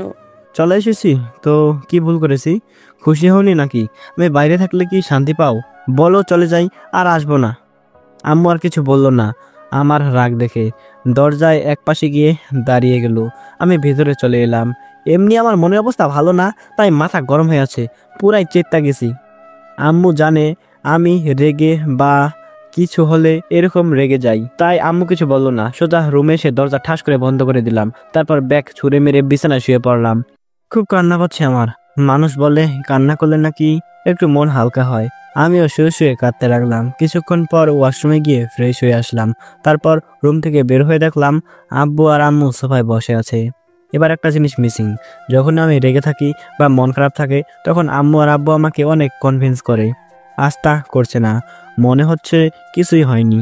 রেগে থাকলে আব্বু আর আম্মু অনেক চেষ্টা করে জানার জন্য কি হয়েছে আজ আমার, কিন্তু জিনিসটা আজ ব্যতিক্রম। আব্বু আম্মা নিশ্চিন্তে বসে আছে সবাই, মনে হয় কিছুই হয়নি। বিষয়টা আমাকে অনেক ভাবাচ্ছে। হঠাৎ করে কি হলো? মাথার কোনো স্ক্রু ঢিলা হয়ে গেল নাকি? তখন আমি আব্বু আম্মুর কাছে গিয়ে বসলাম। তখন আব্বু বলল, কিরে চলে এলি যে? ভালো লাগতেছিল না, তাই চলে আসছি। ঠিক আছে। আব্বু আর কিছু বললো না এই বিষয়ে। তারপর কিছু টুকটাক কথা বলে রুমে চলে এলাম। হঠাৎ করে এদের হলো কি? যেখানে আমার মুখ থেকে কথা বের করার জন্য কি না করেছে যে আমার কি হয়েছে, আজ কি হলো কিছুই বুঝলাম না। আর কিছু জিজ্ঞেস করলো না আব্বু। যাই হোক, ভালোই হয়েছে আমার জন্য কিছু জিজ্ঞেস না করায়। রুমে আসতেই আবার ইভার কথা মনে পড়লো।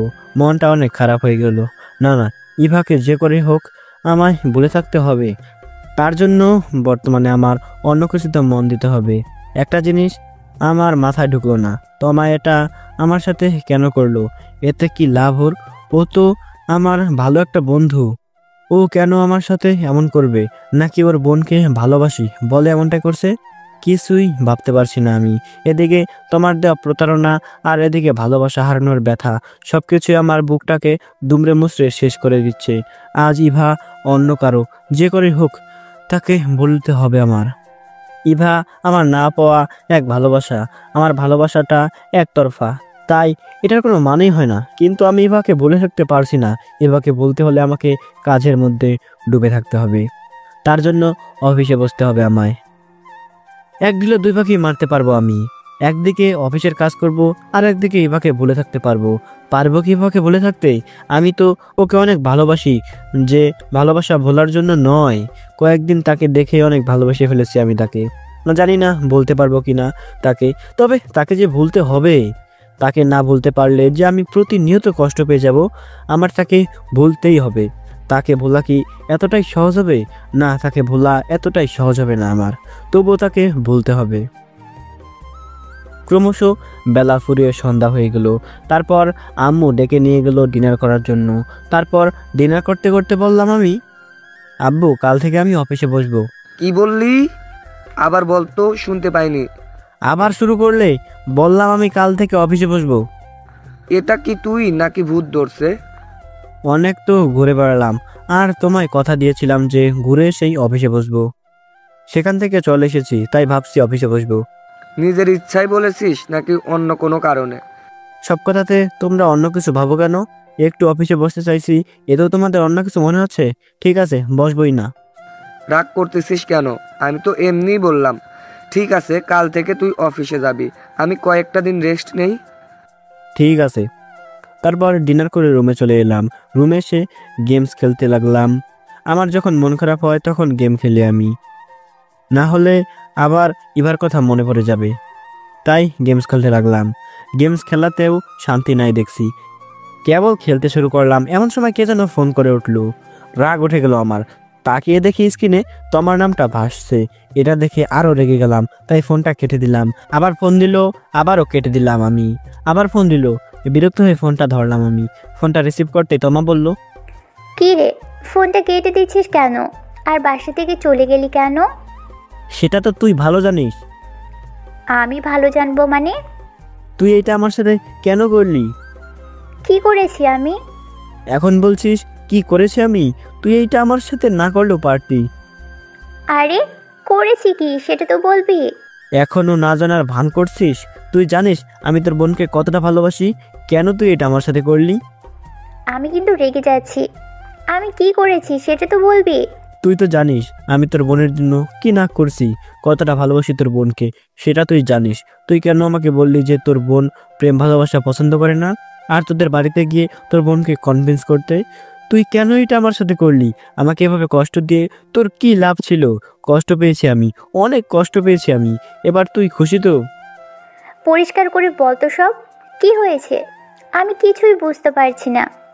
তুই তো জানতিস তোর বোন রিলেশনশিপে ছিল, আর তোদের বাসায় কথাও হয়েছে এই বিষয় নিয়ে।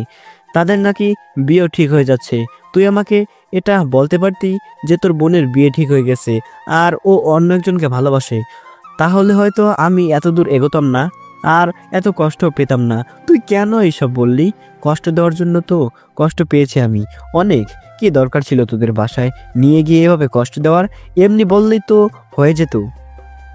তোকে এসব কথা কে বলেছে? তোর বোন নিজের মুখে বলেছে এসব কথা। আমি তো এসব বিষয়ে কোনো কথাই জানি না। এসব জানলে হয়তো তোকে আমি আগেই বলে দিতাম। তোকে কষ্ট দেওয়ার জন্য আমি এসব কেন করব? আমি সত্যি এসব বিষয়ে কিছুই জানি না। তুই আমাকে ভুল বুঝিস না প্লিজ। ঠিক আছে, কি আর করার, তুইও তো জানতি না, আর আমাকে কি বলবি? আমিও জানতাম না। তুই কষ্ট পাস না প্লিজ। দেখবি সামনে যাওয়া হবে ভালোই হবে। একটু কষ্ট হবে, তবুও নিজেকে মানিয়ে নেওয়ার চেষ্টা করব। না জানি তোর বোনকে বলতে পারবো কি না। যেটা হয়েছে তার জন্য তো তোর আর আমার জন্য তো হয়নি। বাস্তবকে তো মেনে নিতে হবে, সেটা যতটাই কষ্টকর হোক না কেন। তা ঠিক বলেছিস। এতে তো তোর আর আমার হাত ছিল না। যা ঘটেছে সেটা আমার কপালে ছিল, এটা মেনে নিতেই হবে। তোর অনেক কষ্ট হচ্ছে না দোস্ত? হচ্ছে একটু, তবে সমস্যা নাই, নিজেকে মানিয়ে নিব আমি। আচ্ছা, তুই তো তোদের অফিসে বলতে পারিস, তাহলে কাজের চাপে তুই ইভাকে ভুলে থাকতে পারবি। আমি সেটাই করব। আর আব্বুকে বললাম যে আমি কাল থেকে আমি অফিসে বসবো। কিন্তু তুই এটা জানলি বা ধারণা করলি কিভাবে? না মানে তুই যদি বাস্তবতার সাথে থাকিস তাহলে ইভাকে ভুলতে পারবি। আর তোর ব্যস্ত থাকার একমাত্র রাস্তা হচ্ছে অফিসে বসা। আর তো তোর কোনো কাজ নেই, তাই বললাম অফিসে বসতে পারিস। কাজের মধ্যে থাকলে তোর বোনের কথা মনে পড়বে না। কাল থেকে অফিসে বসবো আমি। ঠিক আছে, তাহলে আঙ্কেলের একটু সুবিধা হবে। তোকে অনেক দিন ধরে অফিসে বসতে বলছে। তুই কিভাবে জানলি যে আমায় অনেক দিন ধরে অফিসে বসতে বলেছে?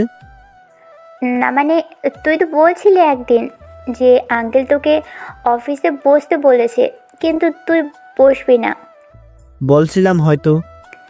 ঠিক আছে, অনেক রাত হয়েছে, ঘুমিয়ে পড়। ঠিক আছে। তারপর তোমার ফোনটা কেটে দিল। তোমার যেটা বললো সেটা শুনে তোমার উপরে আর কোনো রাগ নেই। সে তো জানতো না, তাই এই বিষয়ে ওর উপরে কোনো দোষ দিয়ে লাভ নেই। যা ছিল সব আমার কপালে ছিল। অনেক রাত হয়েছে, এবার ঘুমানো যাক।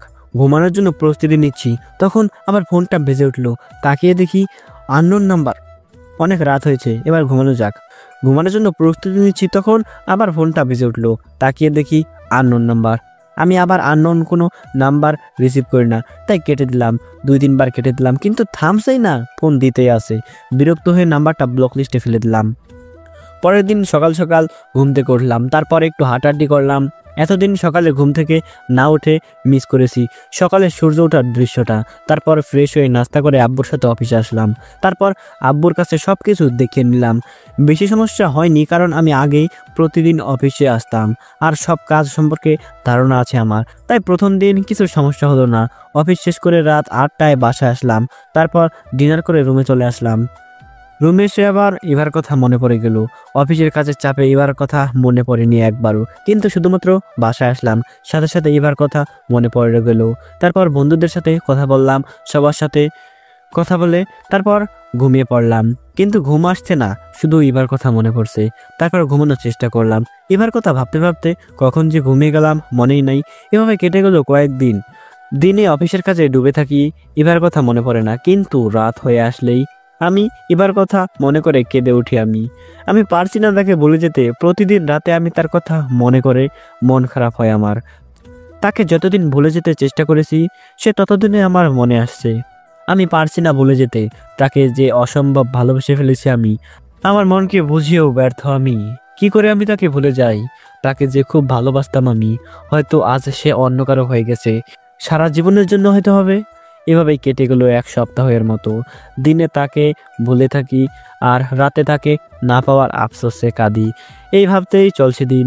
রাতে ডিনার করছি, তখন আব্বু একটা কথা বলল, যা শুনে আমি কি বলবো বা কি করব কিছুই বুঝতে পারছি না। এই কথাটা শোনার জন্য আমি একদমই প্রস্তুত ছিলাম না। কথাটা শুনে আমি কি রিয়াকশন দেব তা ভুলে গেছি। আব্বুর বলা কথাটা হলো, তোর আম্মু আর আমি মিলে তোর বিয়ে ঠিক করেছি, কালকেই তোর বিয়ে। কি বলছো এসব তুমি আব্বু? মাথা ঠিক আছে তোমার? মেয়ে আমাদের পছন্দ হয়েছে, তোর আম্মুর আর আমার, কালকেই বিয়ে তোদের। জানা নেই শোনা নেই, হঠাৎ করে বললেই হলো? এভাবে বিয়ে করা যায় নাকি? বিয়ে করতে সমস্যা কোথায়? তোর কি কোনো পছন্দের কেউ আছে? না, আমার পছন্দের কেউ নেই। তাহলে সমস্যা কোথায়? সমস্যা নাই, তবে আমি এখন বিয়ে করতে পারবো না। এসব কোনো কথা শুনছি না আমি। আমরা তোর বিয়ে ঠিক করেছি কাল, তার মানে কালকেই বিয়ে। আমরা কথা দিয়ে ফেলেছি, আর তুই জানিস কথা খেলাপ করার মতো মানুষ আমি না। হঠাৎ তোমরা কথা দিয়ে দিলে? জানাশোনা নেই? আমি এভাবে বিয়ে করতে পারবো না। আমারও তো একটা মতামতের বিষয় আছে নাকি? মেয়েটা আমরা দেখেছি অনেক সুন্দর, তোর সাথে মানাবে ভালো, অনেক গুণী হবি তুই। দেখা নেই শোনা নেই, এভাবে বিয়ে করতে পারবো না আমি। এই যে ছবি দেখে নে ভালো করে, এবার তো অমত হবার কথা নয়। কাল বিয়ে মানে এটাই ফাইনাল। এটা আমার মান সম্মানের বিষয়, একটু ভেবে দেখিস। এই বলে আব্বু টেবিলে একটা ছবি রেখে চলে গেল। আমিও কোনো কথা না বলে খাওয়ার টেবিল থেকে উঠে চলে আসলাম রুমে। ছবিটা নিয়ে আসিনি, ছবি দেখেই বা কি লাভ? রুমে এসে ভাবতে লাগলাম কি থেকে কি হবে কিছুই বুঝতে পারছি না। মাথাটা ভনভন করছে আমার। এই কয়েকদিনের মধ্যে কি হয়ে গেল? আব্বুর মাথায় বা কেন এসব ভূত চাপলো? আমায় তো আগে বলতে পারতো, তা না করে কালকে বিয়ে ঠিক করে ফেলেছে। জিনিসটা কিছুইতেই ভেবে পাচ্ছি না আমি। এদিকে ইভাকে এখনো বলতে পারছি না আমি। প্রতি রাতে তার কথা মনে করে কাঁদি আমি। আজ মনে হয় তার কথা খুব বেশি মনে পড়ছে আমার। না পারছি না কাউকে কিছু বলতে, না পারছি সবকিছু সহ্য করতে। কি করবো আমি কিছুই ভেবে পাচ্ছি না। এদিকে আব্বুর মান সম্মানের বিষয়। আব্বু কথার খেলাপ কখনোই করে না, আর এটা আমাদের মান সম্মানের বিষয়। কোন দিকে যাব, কি করব কিছুই ভেবে পাচ্ছি না আমি। আজকে ইভার কথা খুব মনে পড়ছে। এখানে ও থাকলে কতই না ভালো হতো, কতই না সুন্দর হতো মুহূর্তটা। কিন্তু না, তা কখনোই হবার নয়। এখন হয়তো বা সে অন্য কারো হয়ে গেছে হয়তো। ইভা থাকলে আব্বু আম্মুকে তাও কিছু বলে বোঝাতে পারতাম, কিন্তু এমন একটা পরিস্থিতি, কিছুই বুঝতে পারছি না। এই ছাড়া বা আর কি হতে পারে? না বাসায় বলে লাভ কি? এখন আমি ইভাকে প্রচণ্ড ভালোবাসি। এই মুহূর্তে আব্বু এমন একটা কাণ্ড করে বসবে এটা ভাবতে পারিনি আমি। আব্বুকে বুঝিয়েও লাভ নেই। আব্বু এক কথার মানুষ, কখনো তার কথার কোনো নড়চড় হয় না। কালকে যদি বিয়ে না করি তাহলে আমার আব্বুর অনেক ক্ষতি হবে, মান সম্মানের প্রতি হুমকি। কি করব আমি কিছুই ভেবে পাচ্ছি না। সবকিছু যেন মাথার মধ্যে এসে ধাক্কা মারছে। আজ ইভার কথা খুব মনে পড়ছে তাকে দেখার এক একটা স্মৃতিগুলো, তার সাথে দেখা হওয়ার একটা মুহূর্তগুলো, তার জন্য করা পাগলামিগুলো। এখন কি করব আমি? সব আমার পরিস্থিতির বাইরে চলে গেছে। ইভা তো অন্য কাউকে ভালোবাসে, তাহলে কি এই বিয়েটা আমার করে নেওয়া উচিত? এই বিয়েটা করে নিলেও আমি ইভাকে বলতে পারবো না। ইভা তো অন্য কাউকে নিয়ে ভালোবাসার সংসারে সাজবে, তাহলে আমি কেন একতরফা ভালোবেসে কষ্ট পাবো? তাহলে কি এই বিয়েটা করে নেওয়া উচিত আমার, নাকি না? না না, এসব আর ভাবতে পারছি না। কেমন যেন হয়ে যাচ্ছে আমি। আমার মাথার মধ্যে একরাশ টেনশন কাজ করছে। কি করব কিছুই ভেবে পাচ্ছি না। কালকেই বা কি হবে কিছুই ভাবতে পারছি না আমি। সব কিছু মস্তিষ্কের কোণে এসে ধাক্কা মারছে। তারপর আর কোনো কিছু না ভেবে একরাশ টেনশন নিয়ে ঘুমিয়ে পড়লাম, কিন্তু ঘুম আসছে না আমার। সব কিছু যেন আমার ঘুমকে কেড়ে নিয়েছে। ইভাকে বলতে না পারা, একদিকে আব্বু আম্মুর এই সিদ্ধান্ত, সবকিছু যেন মস্তিষ্কে ঘুরপাক খাচ্ছে। অনেক ঘুমানোর চেষ্টা করছি কিন্তু ঘুম আসতেছে না। এসব ভাবতে ভাবতে যে কখন ঘুমিয়ে গেলাম মনে নাই। পরের দিন সকালে ঘুম ভাঙলো চেঁচামেচির আওয়াজে। ঘুমটা ভালো মতো হয়নি, রাত্রে ঘুমাতে পারিনি আমি। তারপর ঘুম থেকে উঠে ফ্রেশ হয়ে নিলাম। নিচে নেমে দেখলাম বাসায় লোকজন আর বাসাটা সাজানো হচ্ছে, কিন্তু কিছুই বুঝতে পারছি না আমি। পরক্ষণে মনে হয়ে গেল কালকে সন্ধ্যার সময় ঘটে যাওয়ার কথাগুলো। দেখলাম বাড়িতে আত্মীয় স্বজন আসতে শুরু করছে এবং কি বাড়িটাও সাজানো হচ্ছে। এখন কি করব আমি? এদিকে আব্বুর মান সম্মান তো এভাবে নষ্ট করে দিতে পারি না আমি। কি করব কিছুই ভেবে পাচ্ছি না আমি। তাকে দেখলাম ফাহাদ, তমা আর সোহানও এসেছে। তাদের আমি অনেক ডাকলাম কিন্তু কেউ এলো না। মনে হয় আমায় চিনে না। কি হচ্ছে সব কিছুই তো বুঝতে পারছি না আমি। এরাই বা কেন এমন করছে? বেলা ক্রমশ ফুরিয়ে গেল। আস্তে আস্তে বাড়িটাও আত্মীয় স্বজনে ভরে গেল। এখন আমার বিয়ে করা ছাড়া আর কোনো দ্বিতীয় রাস্তা খোলা নেই। এই মুহূর্তে বিয়েটা ভেঙে গেলে আব্বুর মান সম্মান সব ধুলোয় মিশে যাবে, যা আব্বু কখনোই হতে দেবে না। ফাহাদ, সোহান আর তমা এলো আমাকে সাজাতে। তখন ফাহাদ আমাকে উদ্দেশ্য করে মুচকি হাসি দিয়ে বলল, কি রে, তোর যে বিয়ে, একবার জানালেও না আমাদের? আঙ্কেল বললো আমাদের। দোস্ত কিছু একটা কর, আমি এই বিয়েটা করতে পারবো না। কেন, কি হয়েছে? আমি তোমার বোনকে এখনো খুব ভালোবাসি রে। আমি ওকে ছাড়া কিছুই ভাবতে পারছি না। আর হুট করে এভাবে একটা মেয়েকে কিভাবে বিয়ে করব আমি? তুই বল কি করব, কিছুই বুঝতে পারছি না আমি। দেখ, পাগলামি করিস না। তোমার বোন তো আর তোকে ভালোবাসে না, সে অন্য কাউকে ভালোবাসে। তো তার জন্য তুই কেন কষ্ট পাবি আর নিজের জীবনটা এইভাবে নষ্ট করবি? আর আঙ্কেল আন্টির কথা ভাব, তাদের মান সম্মানের বিষয়। আজ তোর বিয়ে এভাবে বললে তো হবে না। কি করব আমি কিছুই বুঝতে পারছি না। তুই বল। না পারছি আমি ইভাকে ভুলতে, আর না পারছি কিছু করতে। আমাকে তো কয়েকটা দিন সময় দিতে পারতো। আমি তো ইভাকেও বলতে পারছি না। তাকে ভুলতে আমার আরো সময় লাগবে। তাও ভুলতে পারবো কি না জানি না। দেখ, তুই নিজের জীবন নষ্ট করিস না, বিয়েটা করে নে। সামনে যা কিছু হবার ভালো হবে। তোর জন্য সামনে ভালো কিছু অপেক্ষা করছে, তাই বিয়েটা করে নে। আমিও মেয়েটাকে দেখেছি, অনেক খুশি হবি তুই। তোর সাথে মানাবে ভালো। এটা আঙ্কেল আন্টি আর তোর মান সম্মানের বিষয়। সামনে যা হচ্ছে সব মেনে নে, সব ভালোই হবে। তোমার বোনের জন্য তুই থেমে থেকে কি করবি বল তো? তোমার বোনের জন্য তুই থেমে থাকবি কেন? তারপর ফাহাদ, সোহান আর তমা আমাকে রেডি করে দিয়ে চলে গেল। অনেক চেষ্টা করলাম তাদের বোঝাতে, কিন্তু তারা বুঝতেই চাইল না। তাদের ওই এক কথা। তারাও অবশ্য ঠিক বলেছে। আমি কেন তার জন্য কষ্ট পাবো, তার জন্য জীবনটা নষ্ট করব? আর মা বাবার সম্মানেরও ব্যাপার একটা। সবকিছুই আমার মনের বিরুদ্ধে হচ্ছে, কিছুই মেনে নিতে পারছি না। আমি দোটানার মধ্যে আছি, কি করব কিছুই বুঝতে পারছি না। অবশেষে আমরা রওনা হলাম কমিউনিটি সেন্টারের দিকে গাড়ি নিয়ে। আমাদের বিয়েটা সেখানেই হবে, সেদিকে আমার কোনো আক্ষেপ নেই। আমি আমার মতন মন খারাপ করে বসে আছি। তারপর আমরা পৌঁছে গেলাম কমিউনিটি সেন্টারে। তারপর শুরু হলো সব আয়োজন। চারিদিকে সবাই নানানভাবে মজা করছে, কিন্তু আমি আমার মধ্যে আনন্দ নেই। মন খারাপ করে বসে আছি, শুধু বারবার মনে পড়ছে ইভার কথা।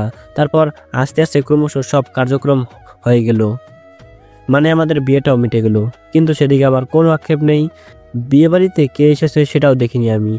কার সাথে বিয়ে হয়েছে, তার নামটা কি, এটাও জানি না আমি, শুনতেও পাইনি। তখন আমি নিজের মধ্যে ছিলাম না।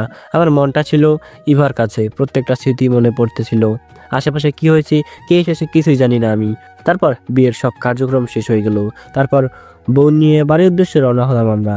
গাড়িতে মেয়েটা ঘোমটা দিয়ে আছে, আর আমি জানালার এক পাশে উদাস হয়ে বসে আছি। মেয়েটার মুখটা দেখার ইচ্ছা নেই আমার, এবং কি তার সাথে কথা বলার বা তার নামটা জানার কোনো ইচ্ছাই নেই আমার।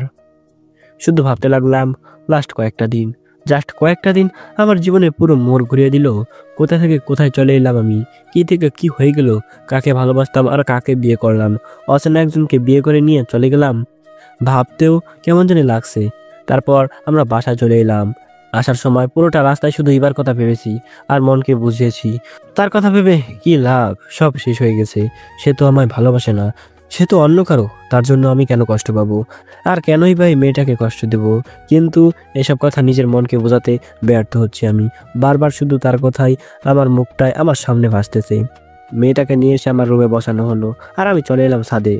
খুব কষ্ট হচ্ছে আজ ইভার কথা ভেবে, নিজের ভালোবাসার কথা ভেবে। নিজের ভালোবাসার জন্য কিছুই করতে পারলাম না আমি। কি বা করার ছিল? সে তো অন্য কাউকে ভালোবাসে। আমার এই একতরফা ভালোবাসার কোনো মূল্য নেই। ছাদে কিছুক্ষণ একা থাকলাম আমি, কিন্তু মনটা আমার ক্রমশ খারাপ হয়ে যাচ্ছে। কিছুক্ষণ পর সবাই এসে আমায় নিচে নিয়ে গিয়ে জোরপূর্বক বাসর ঘরে ঢুকিয়ে দিল। তারপর বাইরে থেকে দরজা আটকে দিয়ে চলে গেল। সামনে তাকিয়ে দেখি মেয়েটা ঘোমটা দিয়ে বসে আছে। সেদিকে আমার কোনো ভ্রুক্ষেপ নেই। আর যদি বা এখানে ইভা থাকতো তাহলে কতই না সুন্দর রঙিন হতো মুহূর্তটা। আজ এখানে অচেনা একজন কেউ আমার বউ হয়ে বসে আছে, ভাবতেই কেমন জানি লাগছে। মেয়েটাকে দেখার ইচ্ছে হচ্ছে না আমার, এমনকি তাকে স্পর্শ করা তো দূরের কথা, তার সাথে কথা বলারও ইচ্ছে করছে না। মনটা শুধু ইভার কথা ভাবতে চায়। ইভার কথা ভেবেই কি লাভ? সে তো অন্য কাউকে ভালোবাসে, তার জন্য এই মেয়েটাকে কেন কষ্ট দিব আমি? এই মেয়েটার তো কোনো দোষ নেই। কিছুদিন সময় নেই, দেখি সব ঠিক হয় কিনা। এখন তো এই মেয়েটা আমার বউ, তাকে কি ফেলে দিতে পারি আমি? কষ্ট দিতে পারি আমি? এই মেয়েকে কি মেনে নিতে পারবো আমি, নাকি পারবো না? এবার কথা ভেবে কেন কষ্ট পাবো আমি? আর কেন এই মেয়েটাকে কষ্ট দিব আমি? আমি কোনো কথা না বলে মেয়েটার সামনে গিয়ে দাঁড়িয়ে বললাম, দেখুন, আপনাকে আমি একটা কথা আগে বলে রাখি, আমি অন্য একজনকে ভালোবাসি। তাকে খুব ভালোবাসতাম আমি, এখনও বাসি, কিন্তু সে আমাকে ভালোবাসে না, অন্য কাউকে ভালোবাসে। আমি তাকে বলতেও পারিনি যে আমি তাকে ভালোবাসি। আমি জানতাম না যে সে অন্য কাউকে ভালোবাসে। এটা জানলে হয়তো আমি তাকে ভালোবাসতাম না। হুট করে আমার মনের বিরুদ্ধে কি থেকে কি হয়ে গেল কিছুই বুঝতে পারলাম না আমি। তাই আপনাকে মেনে নিতে আমার একটু সময় লাগবে। মেনে নিতে পারবো কি না জানি না, তবে চেষ্টা করব আমি। এটুকু বলেই ব্যালকনিতে চলে এলাম আমি। আকাশটা দেখতেছিলাম, এমন সময় কেউ আমার কাঁধে হাত রাখলো। পেছনে তাকাতে আমি 440 ভোল্টের শক খেলাম। তখন মুখ দিয়ে একটা কথাই বের হলো, ইভা। তো কি ভেবেছিলেন অন্য কেউ থাকবে? আপনি এখানে কিভাবে এলেন? আমার বউ কই? অন্য কেউ থাকার কথা নাকি এখানে? আমাকেই তো বিয়ে করলেন, নামটা পর্যন্ত কি শোনেননি নাকি? যখন বিয়ে করার সময় তখন কোথায় ছিল আপনার মন? সবকিছু কেমন গুলিয়ে যাচ্ছে। কি হলো কিছুই বুঝতে পারছি না আমি।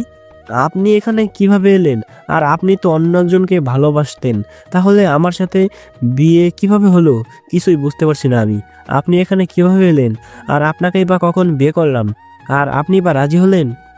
ঠিক আছে, বলছি কি থেকে কি ঘটছে। তাড়াতাড়ি বলুন। আসলে আপনি নাকি আমাকে প্রথম দেখে ভালোবেসে ফেলেছিলেন। অনেক খোঁজ করেও আমার ঠিকানা বের করতে পারেননি। পরে নাকি আমায় আবার শপিং মলে দেখলেন, তখন নাকি অ্যাক্সিডেন্ট করলেন।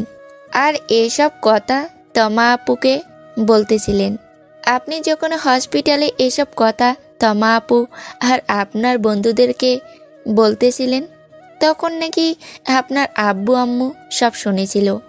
তারপর আপনার আব্বু আম্মু আমাদের বাসায় বিয়ের প্রপোজাল নিয়ে যায়। তমা আপুর অনেক কথা শুনে সব মিলিয়ে বিয়ে দিতে রাজি হয় আমাকে। তমা আপু সহ আপনার সব বন্ধুরাও বিয়ের প্রস্তাব নিয়ে গেছিল আমাদের বাসায়। আর আমি প্রেম ভালোবাসা কিছুই পছন্দ করতাম না। বাসায় যেখানে বিয়ে দিবে সেখানেই বিয়ে করতাম। তাই আমার অমতের কিছু ছিল না। আর একটা বড় কথা হচ্ছে, তমা আপুর মুখ থেকে আপনার বিষয়ে সব শুনেছি। আপনার জীবনের সব কিছু শুনেছি। আপনি কেমন, আপনার বিষয়ে সব। আপনি আমাকে কতটা ভালোবাসেন আর আমার জন্য কি কি করেছেন সব শুনেছি আমি। তারপর আপনাকে ভালোবেসে ফেলেছি আমি চাইছিলাম এসব প্রেম ভালোবাসা করব না, কিন্তু আপনার পাগলামিগুলো আমার জন্য সেগুলো শুনে প্রেমে পড়ে গেছি। আপনার খুব ভালোবাসি আপনাকে। সবকিছু না হয় বুঝলাম, তাহলে আমাকে এসব কিছু জানালো না কেন? আসলে আপনি নাকি অফিসে বসতে চাচ্ছিলেন না অনেক দিন ধরে, তাই আপনার আব্বু আম্মু আর আপু আপনার জন্য সারপ্রাইজ হিসাবে এটা করেছে। আর সেদিন বয়ফ্রেন্ডের কথা তারাও আমাকে দিয়ে বলিয়েছে। এসব করার কারণ কি? এসব করার কারণ হলো আপনার তখন মন খারাপ হয়ে যাবে, আমার জন্য অনেক কিছু করবেন, তখন আমাকে ভুলে থাকার জন্য অফিসে বসবেন।